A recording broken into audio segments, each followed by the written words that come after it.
दोस्तों, प्रकृति ने हमारे शरीर को 5 तत्वों से बनाया, लेकिन कलयुग के इंसानों ने उसमें एक तत्व और अधिक कर दिया, और वह है पैसा।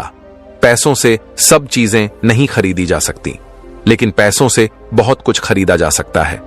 आज की यह कहानी आपको 5 ऐसी दुर्लभ और महत्वपूर्ण बातें बताएगी जो यदि आपने स्मरण कर लिया और अपने जीवन में अमल कर लिया तो वह कभी अपने जीवन में गरीब नहीं रह सकता। कभी उस मनुष्य को धन की कमी नहीं हो सकती। यह 5 बातें आपके जीवन में बहुत काम आने वाली हैं। इस कहानी में एक वृद्ध पक्षी है जिसने बताया कि आखिर यह गरीबी रूपी अभिशाप हमें क्यों भोगना होता है। तो शुरू करते हैं आज की यह प्यारी सी कहानी। किसी जंगल में एक वृद्ध पक्षी और एक तोता वृक्ष में रहते थे। उन दोनों के बीच बहुत ही प्रेम था। तोता अक्सर दुनियादारी की बातें वृद्ध पक्षी को सुनाता रहता था। जब भी तोता का मन नहीं लगता था तो वह वृद्ध पक्षी से कहता था कि आज मुझे अच्छा नहीं लग रहा है, कोई ऐसी कहानी सुनाओ जिससे मेरे मन को शांति मिले और कुछ ज्ञान प्राप्त हो।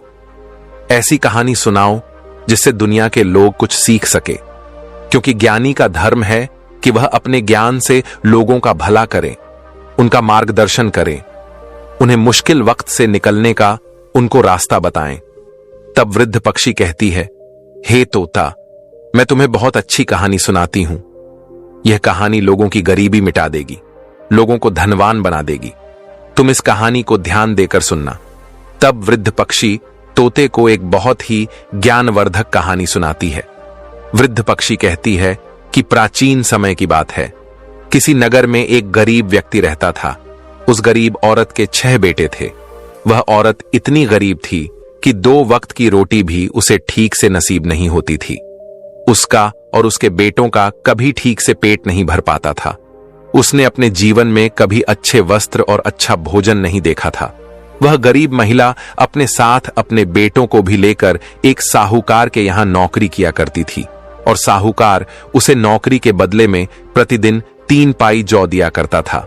वह 3 पाई जौ के दाने अपने घर पर लेकर आती थी, तब कहीं अपने लिए घर पर भोजन बना पाती थी। उन 3 पाई जौ के दानों से जो भोजन बनता था उसे उस गरीब महिला का और उसके बेटों का कभी पेट नहीं भर पाता था, क्योंकि उसका बहुत विशाल परिवार था। इसीलिए भोजन बहुत कम हो जाता था।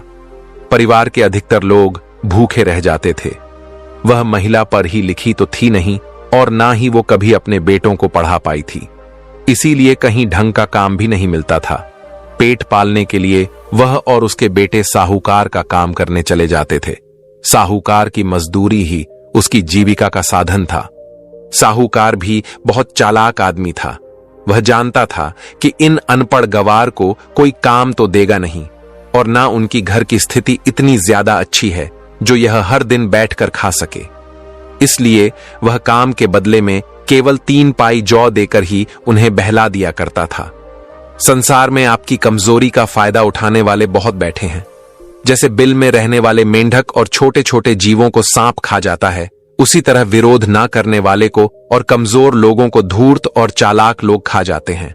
साहूकार उस महिला को धमका कर रखता था, इसलिए वह भय की वजह से साहूकार के यहां काम करती थी और उस काम धंधे को त्याग नहीं पाती थी। दिन भर काम करने के बाद भी उनका कभी ठीक से पेट नहीं भर पाता था। एक समय की बात है, वह गरीब महिला शाम के समय अपने चूल्हे में लकड़ी जला रही थी। वह भोजन बनाने की तैयारी कर रही थी। तब तक वह क्या देखती है कि पड़ोस में रहने वाली एक वृद्ध माता उसके पास आती है और कहती है, अरे बेटी, तुम रोज इसी तरह से साहूकार के यहां काम करने के बाद घर आती हो, और शाम को आने के बाद तुम अपने लिए भोजन बनाती हो, तब कहीं जाकर तुम खाती हो, और सुबह को फिर जल्दी साहूकार के यहां काम पर चली जाती हो। तुम एक काम क्यों नहीं करती? तुम्हारे 6 बेटे हैं, तुम इनमें से अपने एक बेटे का विवाह कर दो। तुम्हारे घर में जब बहू आ जाएगी तो तुम्हारे लिए काफी सुविधाएं हो जाएंगी। वो घर को संभाल लेगी। उस वृद्ध माता को नहीं मालूम था कि महिला के ज्येष्ठ बेटे का विवाह पहले ही हो चुका है। उस गरीब महिला ने बताया, हे माता, मेरे ज्येष्ठ बेटे का विवाह तो हो चुका है, उसकी बहू इस समय अपने मायके में रहती है। तब वृद्ध माता कहती हैं, तो तुमने भोजन बनाने के लिए अपनी बहू को बुलाया क्यों नहीं?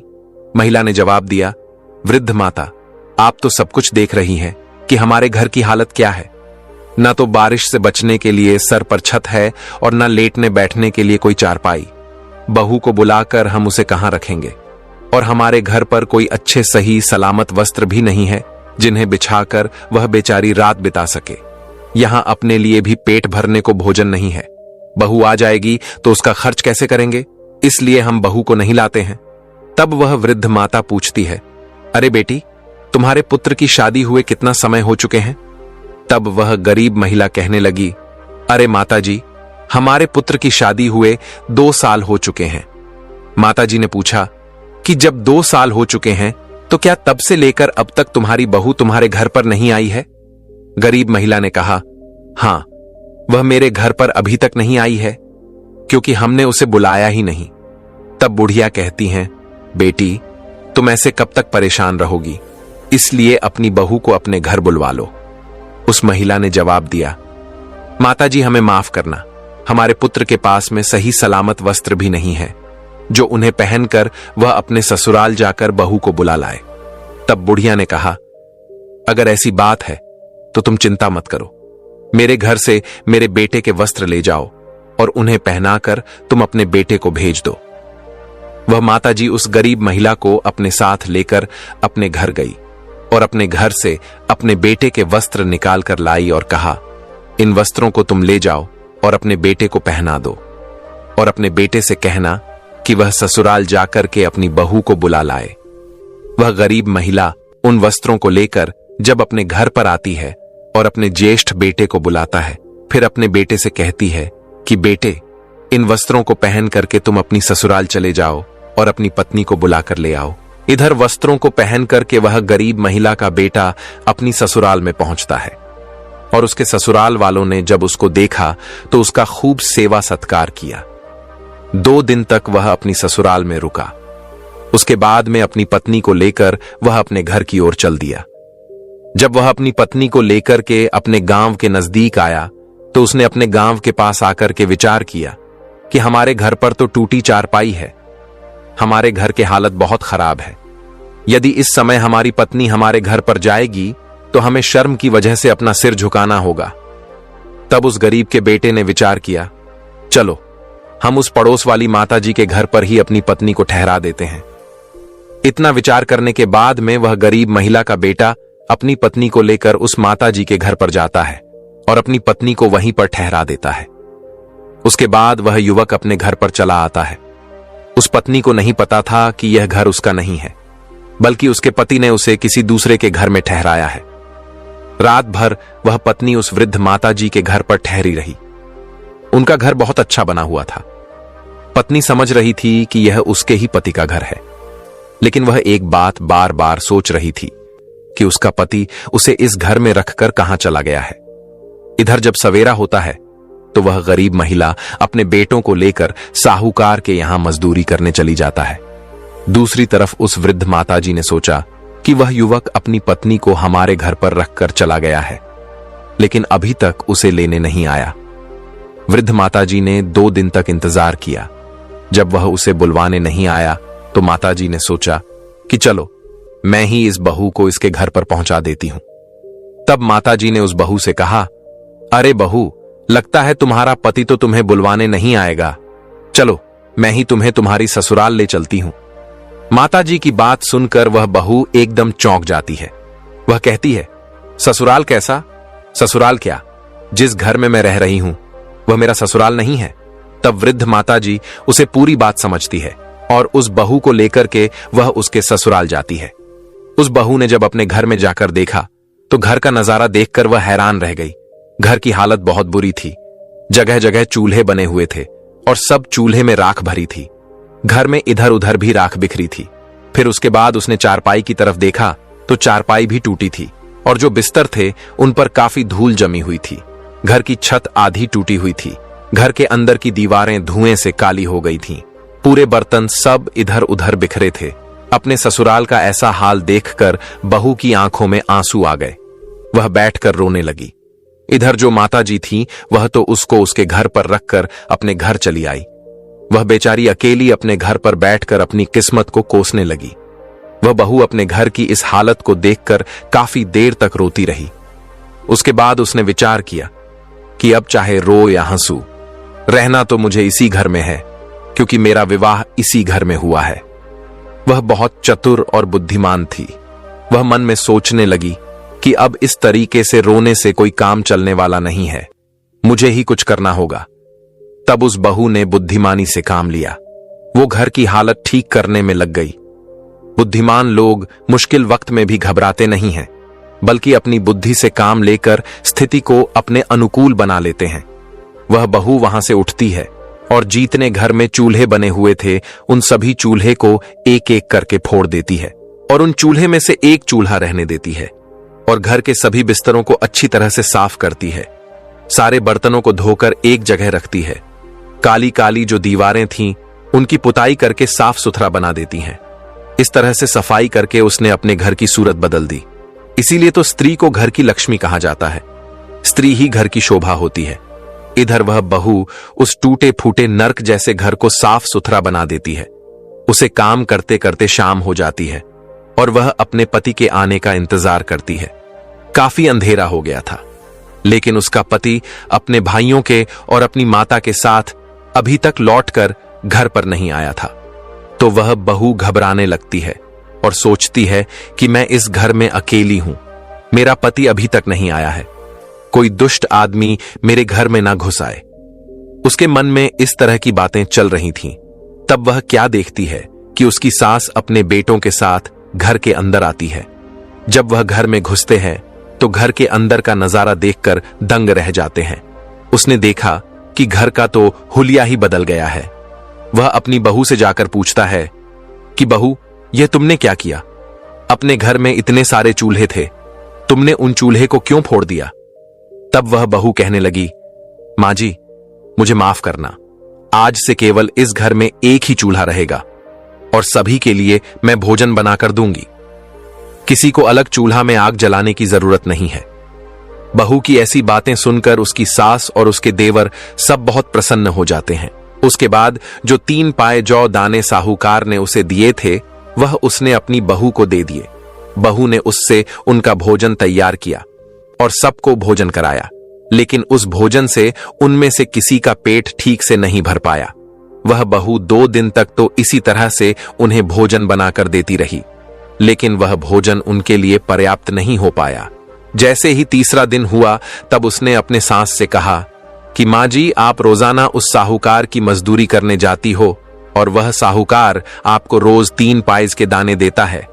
उन 3 पाई जौ से हमारा गुजारा नहीं हो पा रहा है। आज आप साहूकार के पास जब काम करने जाओगे तो जब शाम के समय में साहूकार आपको 3 पाई जौ देगा तो उससे कहना कि इन 3 पाई जौ से हमारा गुजारा नहीं चलता है, हमें कम से कम 3 गुना जौ और दीजिए, नहीं तो हम कल से काम पर नहीं आएंगे। बहू की बात सुनकर वह गरीब महिला कहती है, अरे बहू, तुम नहीं जानती हो, वह साहूकार बहुत ही कंजूस और दुष्ट है। अगर मैं उससे कहूंगा कि मुझे इससे 3 गुना ज्यादा बढ़ाकर दे दो तो साहूकार सनकी है, कहीं हमें मारने ना लग जाए। इसी वजह से मेरी उससे कहने की हिम्मत नहीं होती है। बहू ने जवाब दिया है, मां जी, आप परेशान मत होइए, आप जाकर कम से कम उससे यह बात कहकर तो देखिए, क्योंकि कई बार आदमी अपनी इन्हीं कमजोरियों की वजह से स्वयं को मिलने वाले लाभ से वंचित रह जाता है। उस समय वह अपने ही दिमाग से दूसरे के दिमाग को सोचता है और उन्हीं बातों को सोच सोचकर वह मनुष्य घबराता रहता है और उसी भय से स्वयं को मिलने वाले लाभ से वंचित कर देता है। बहू ने समझाया कि देखो, आप यह बात साहूकार से जरूर कहना, वह आपसे कुछ नहीं कहेगा। अगला दिन होता है। वह गरीब महिला अपनी बहू के कहने पर साहूकार के यहां काम पर जाती है। पूरे दिन साहूकार का काम करती है और शाम के समय 3 पाइज के दाने लेकर के जब साहूकार आता है और उस गरीब महिला को देता है तो वह कहती है कि साहूकार, आप इतने दाने मुझे देते हो, इन जौ के दानों से हमारा गुजारा ठीक से नहीं हो पाता है, इसके 3 गुना दाने हमें और बढ़ाकर दे दिया करो। हमारा विशाल परिवार है, अब तो हमारे घर में हमारी बहू भी आ गई है। उस महिला के इतना कहने पर साहूकार ने 3 गुना और बढ़ाकर उसे अनाज दे दिया। उस अनाज को लेकर वह गरीब महिला प्रसन्न होते हुए अपने घर चली जाती है। उसके बाद उस बहू ने उस अनाज को पीसकर भोजन बनाया। उस दिन सभी लोगों के पेट अच्छी तरह से भर गए। अब तो कुछ दिन तक इसी तरह से चलता रहा। एक दिन बहू ने फिर अपनी सास से कहा, माँ जी, आज जब आप काम पर जाओ तो साहूकार से फिर से कहना कि वह अनाज की मात्रा और बढ़ा दे। इतना हमारे घर के लिए पर्याप्त नहीं हो रहा है। तब उसकी सास बोली, अरे बहू, क्या पागल हो गई हो? पिछली बार तो उसने बढ़ा दिया था। यदि अब मैंने उससे कहा तो वह मुझे बहुत गुस्सा करेगा। एक बार तो मैंने हिम्मत जुटा करके उससे कह दिया, अब दोबारा मुझ में इतनी हिम्मत नहीं है जो मैं उससे कह पाऊं। तब उस बहू ने कहा, माँ जी, आप घबराइए मत। आपका साहूकार आपको कोई हानि नहीं पहुंचाएगा। आप उस साहूकार के पास बिना घबराए जाइए और उससे यह बात कहना कि कुछ दानों की मात्रा और बढ़ा दें। वह जरूर आपकी बात मान लेगा। अब तो वह गरीब महिला अपने बेटों को लेकर साहूकार के यहां काम पर जाती है और पूरे दिन काम करती है। जब शाम को साहूकार उसे जौ के दाने देता है तो गरीब महिला ने उसे हाथ जोड़ करके कहा, साहूकार जी, आप जौ के दानों की मात्रा और बढ़ा दीजिए। इतने से हमारा गुजारा नहीं हो पाता है। गरीब महिला की मांग सुनकर उस साहूकार ने 3 गुना जौ और बढ़ाकर दे दिए। अब तो वह सभी लोग बहुत खुश होते हुए अपने घर को चले आते हैं। अब इस प्रकार से वह बहू उस अनाज में से 3 पाई जौ रोजाना बचाकर रख लेती थी। धीरे धीरे कई दिन बीत गए। उसने अनाज बचा बचा कर काफी अनाज इकट्ठा कर लिया और एक दिन अपने सास से बोली, माँ जी, इस तरीका से आप यदि मजदूरी करते रहे तो हम अपनी जिंदगी में कुछ नहीं कर पाएंगे। मनुष्य को उन्नति के लिए अपनी सोच को बदलना चाहिए। जो अपनी सोच को कुएं के मेंढक की तरह रखता है वह कभी तरक्की नहीं कर पाता है। उसका जीवन केवल गुलामी करने में निकल जाता है। छोटी सोच मनुष्य को गरीबी के दलदल से बाहर नहीं निकलने देती। जब आदमी बड़ा सोचता है तभी वह कामयाबी पाता है। समय के साथ मनुष्य को बदलते रहना चाहिए और सोचते रहना चाहिए। आगे गरीब महिला की बहू ने उससे कहा, माँ जी, आप कोई स्वयं का धंधा खोल लीजिए। जब हम कोई अपना काम करेंगे तो हमें उसमें अधिक मुनाफा होगा। अपनी बहू की बात सुन के वह बोली, अरे बहू, कैसी बातें करती हो? भला हमारे पास है ही क्या जो हम अपना काम कर सके? तब बहू कहती है, माँ जी, मैं रोजाना जौ बचाकर रख लेती थी। अब हमारे पास काफी अनाज इकट्ठा हो चुका है। आप उस अनाज को बाजार में बेच आओ और बाजार में कोई दुकान देख लो और अपनी छोटी सी दुकान खोल लो। जब हमारा खुद का काम हो जाएगा तो हमें अच्छा मुनाफा हो जाएगा। गरीब महिला बोली, बहू, तुम कहती तो ठीक हो, लेकिन अगर यह बात साहूकार को पता चल गई तो वह हमें बहुत गुस्सा करेगा। बहू ने कहा, माँ जी, आप साहूकार के गुलाम नहीं हो। हमारी मर्जी, हम काम करें या ना करें। उस गरीब औरत ने वैसा ही किया जैसा उसकी बहू ने बताया था। इसलिए उस दिन से साहूकार के काम पर जाना बंद कर दिया और बाजार में एक दुकान देख ली और वह अनाज बेचकर महिला ने अपनी एक दुकान खोल ली। धीरे धीरे उसकी दुकान अच्छी तरह से चलने लगी। अब उसकी गुजर बहुत अच्छे से होने लगी। शाम को जब वह दुकान से लौटकर अपने घर आती और अपने परिवार के साथ बैठकर प्रेम से भोजन करती थी तो एक दिन बहू ने फिर उसे एक बात बताई। बहू बोली कि माँ जी, जब भी आप घर पर आया करो तो कुछ ना कुछ लेकर आया करो। अगर कुछ ना मिले तो आपको रास्ते में जो कुछ मिल जाए उसे ही उठा ले आया करो। ऐसा करने से घर में धन की वृद्धि होती है। आज से घर पर जब भी आओगे तो खाली हाथ नहीं आओगे। सास ने जवाब दिया, ठीक है बहू, हम आज से ऐसा ही करेंगे। इधर अगला दिन हुआ और वह गरीब महिला अपनी दुकान पर पहुंची। अपने सभी बेटों के साथ पूरे दिन दुकान पर रहती है और शाम को जब घर पर आती थी तो कुछ ना कुछ लेकर आती थी। चाहे रास्ते में उसे एक कागज ही मिल जाता तो वह उसे ही उठा लाती थी। बहू उस चीज को ठीक से कोने में संभाल कर रख देती थी। इस तरह से कुछ दिनों तक ऐसा ही चलता रहा। एक दिन क्या होता है कि उसकी सास जब दुकान से लौटकर घर की ओर आ रही थी तो उसे घर पर ले जाने के लिए कुछ भी नहीं मिला। तो वह सोचने लगी कि यदि मैं खाली हाथ घर पर गई तो बहू मुझसे पूछेगी तो मैं क्या कहूंगा। तब वह हम पर बहुत नाराज होगी। तब उसने देखा कि रास्ते में एक मरा हुआ सर्प था। वह गरीब महिला सर्प के पास में गई और सोचने लगी, यह तो मरा हुआ सर्प है, क्यों ना आज मैं इसको ही घर पर ले जाऊं। उसके बाद वह एक लाठी से उस सर्प को उठाती है और अपने घर पर ले आती है। इधर जब उसकी बहू देखती है कि उसकी सास एक मरे हुए सर्प को घर में लाई है तो वह कहती है, अरे माँ जी, आज आप ये क्या ले आए हो? ये तो सर्प है, यह कोई घर में लाने की चीज नहीं है।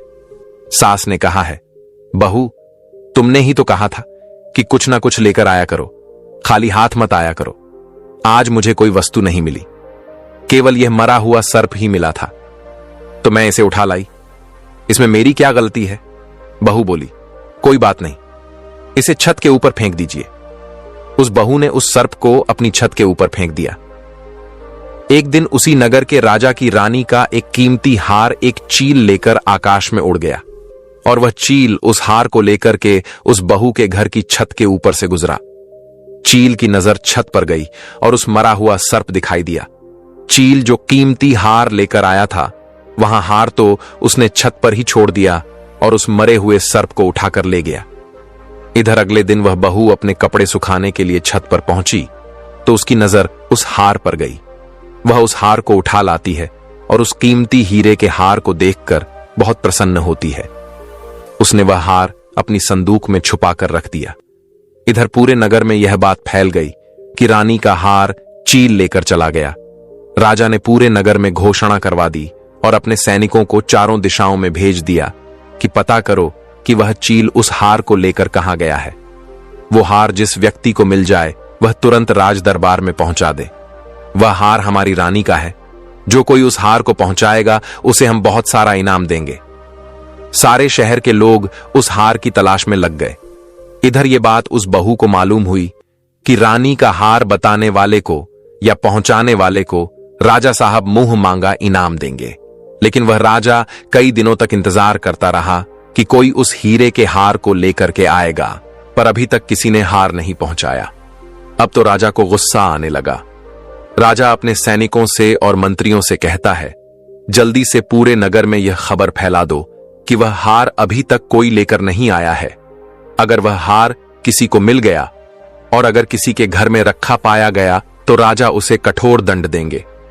यह खबर उस गरीब महिला को जब पता चलती है तो वह अपनी बहू से कहती है, बहू, राजा का हार चोरी हो गया है। पहले तो राजा ने हार देने वाले को इनाम की घोषणा की थी, लेकिन अब राजा ने कहा है कि जिसके पास हार होगा उसे सजा दी जाएगी। बहू तो जानती थी कि वह हार उसी के पास है, लेकिन उसने अपने सास को नहीं बताया। बहू ने अपने सास से कहा कि मां जी, आप एक काम करिए, एक झूठ मूठ की पत्री लेकर राजा के दरबार में ज्योतिषी बनकर जाइए और राजा के सामने पत्री खोलकर राजा से कहना कि आपका कीमती हार आपके महल के पीछे कचरे के ढेर में है। बहू की बात सुनकर वह महिला घबरा गई और कहने लगी, बहू, तुम पागल हो गई हो क्या? अरे, मैं उस हार के बारे में जानती तक नहीं हूं। अगर मैं राजा के सामने जाकर झूठ बोलूंगी तो राजा मुझे दंड देगा। बहू ने जवाब दिया, मां जी, आप घबराते क्यों हो? मैं जो कह रही हूं आप उसे करिए। इस प्रकार से उस गरीब बहू की बातों पर उस महिला ने विश्वास कर लिया, क्योंकि आज तक उस बहू के बताए हुए रास्ते पर ही वह चलती आ रही थी। अब तो वह झूठ मूठ की ज्योतिषी बन गई और प्रथि पत्रा लेकर राजा के दरबार में पहुंच गई और राजा से कहा, महाराज, मैं एक बहुत ही विद्वान ज्योतिषी हूं। मैंने आपके हार का पता लगा लिया। आपका हार आपके महल के पीछे कचरे में है। राजा ने जब उसकी बातों को सुना तब राजा ने अपने सिपाहियों को बुलवाया और कहा कि जाइए, हमारे महल के पीछे जो कचरा है उसमें से हार को ढूंढिए। राजा के सिपाहियों के पहुंचने से पहले वह हार उस बहू ने राजा के महल के पीछे जाकर फेंक दिया और हार को फेंक करके वह चुपचाप अपने घर लौट गई। इधर राजा के सिपाही जब उस हार को ढूंढने के लिए राजा के महल के पीछे गए तो उनको वह हार मिल गया।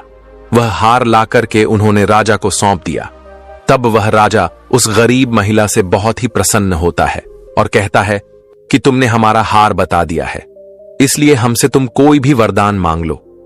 तब वह महिला कहने लगी, हे राजा साहब, आप हमें माफ कर दीजिएगा। हम अपने घर में जाकर के अपनी बहू से और अपने बच्चों से सलाह करने के बाद ही आपसे कुछ मांगेंगे। तब राजा ने कहा, ठीक है, जाओ। तुम अपने बहू और बच्चों से सलाह लेकर के आओ। अब वह गरीब महिला अपनी बहू के पास आती है और कहती है कि वह राजा मुझसे कोई इनाम मांगने के लिए कह रहा है, मैं क्या मांगू? तब बहू कहती है कि मां जी, आप जाए और पहले राजा से आप वचन ले लेना, फिर उसके बाद में जब वह राजा वचन दे दे तब उससे मांगना। कहना कि महाराज, इस बार जब दिवाली आएगी तो किसी के घर में भी दिया ना जले, नगर का कोई भी व्यक्ति अपने घर में दिया ना जलाए, राजा से आप इतना ही मांग लेना। बहू की बात सुनकर वह गरीब महिला घबरा गई और कहने लगी, बहू, यह तुम क्या कह रही हो? यह बात सुनकर तो राजा मुझे फांसी पर लटका देगा। तब बहू ने कहा, मां जी, आप घबराइए नहीं, मैं आपसे जो कह रही हूं आप उसे करिए।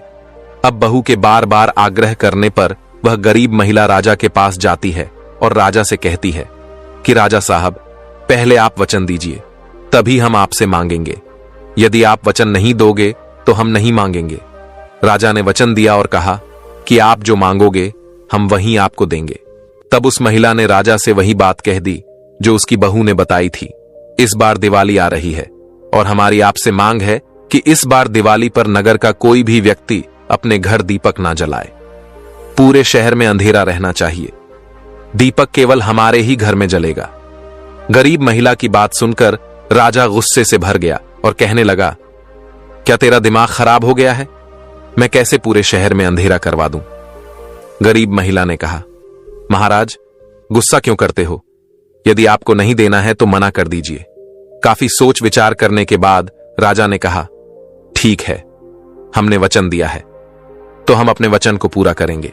राजा ने पूरे शहर में मुनादी करवा दी कि इस बार दिवाली पर कोई दिया नहीं जलाए, केवल इस महिला के घर में ही दीपक जलेगा। अब वही होता है, और जब धनतेरस आती है तो किसी के घर में एक भी दिया नहीं जलता है, केवल उसी महिला के घर में उसकी बहू दीपक जलाती है। इधर जब शाम के समय माता लक्ष्मी रिद्धि सिद्धि को अपने साथ लेकर उसी नगर में आती है तो माता लक्ष्मी ने देखा कि आज पूरे नगर में, पूरे शहर में अंधेरा ही अंधेरा है। माता लक्ष्मी ने रिद्धि सिद्धि से कहा, भला यह क्या बात है? तब रिद्धि सिद्धि ने माता लक्ष्मी को सारा हाल बताया। माता लक्ष्मी वहीं रुकती है जिस घर में प्रकाश होता है, जिस घर में प्रेम होता है, जहां लड़ाई झगड़ा नहीं होता, जहां शांति होती है, जहां पर उजाला होता है। अब लक्ष्मी रिद्धि सिद्धि को अपने साथ लेकर पूरे शहर में प्रकाश ढूंढने लग जाती है। प्रकाश को ढूंढने ढूंढते जब माता लक्ष्मी आगे को बढ़ी तो वह क्या देखती है कि उसी गरीब महिला के घर में घी का दीपक जल रहा था और उसके घर वाले सब सो रहे थे। इधर माता लक्ष्मी उस गरीब के घर में जाकर बैठ जाती है और उसके घर पर अपनी कृपा बरसा देती है। उसकी छोटी सी झोपड़ी को महल में बदल देती है और उसके घर को धन दौलत से भर देती है। सुबह जब उस बहू की आंख खुलती है तो उसने देखा कि उसका घर तो एक भव्य महल के रूप में बदल चुका है। उसने अपने पति और देवर को जगाया तो सब लोग यह देखकर बहुत प्रसन्न होते हैं। उनकी आंखों में खुशी के आंसू छलक आते हैं। इधर जब दिवाली समाप्त हो जाती है तो बहू ने अपने सास से कहा, मां जी, आप राजा के पास चले जाइए। पूरे नगर में दिवाली ना जलने के कारण राजा बहुत गुस्से में होगा। राजा से कहना कि हमारे नगर पर बहुत दिग्गज विपत्ति आने वाली थी, सो अंधेरा होने के कारण वह विपत्ति टल गई। गरीब महिला ने वही किया, वह राजा के दरबार में गई। उस समय राजा बहुत ही क्रोध में बैठा था। गरीब महिला ज्योतिषी के भेष में हाथ जोड़कर कहने लगी, महाराज, हमें माफ करना। इन 3 दिनों में जो अंधेरा इस नगर में रखवाया गया था, किसी के घर में दीपक नहीं जला था।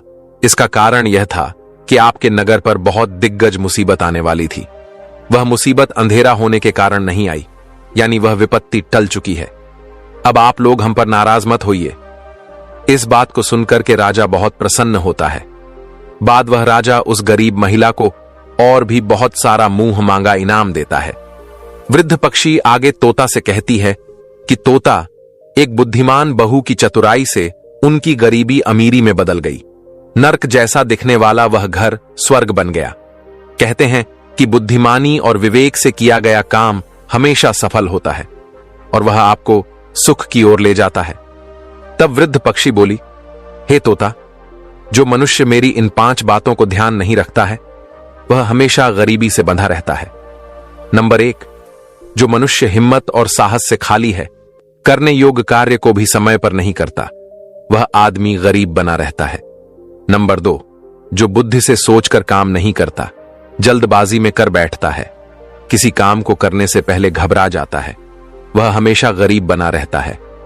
नंबर 3, जो मनुष्य प्रयास नहीं करता, समय के साथ बदलता नहीं है और ऊंचा नहीं सोचता, वह गरीब बना रहता है।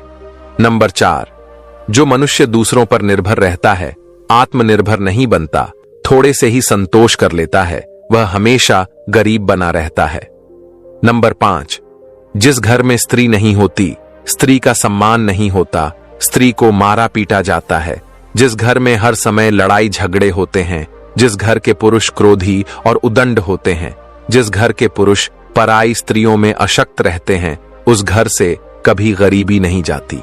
दोस्तों, इस प्रकार से वृद्ध पक्षी ने यह 5 बातें बताईं। जो इन 5 बातों को जीवन में याद रखता है, वह कभी गरीब नहीं रहता। तोता कहता है कि हे वृद्ध पक्षी, आपने मुझे बहुत सुंदर कहानी सुनाई। यह कहानी सुनकर कि हमारा समय बहुत अच्छा कट गया और हमें ज्ञान भी प्राप्त हो गया। उम्मीद है कि आपको भी ये कहानी पसंद आई होगी। नमो बुद्धाय।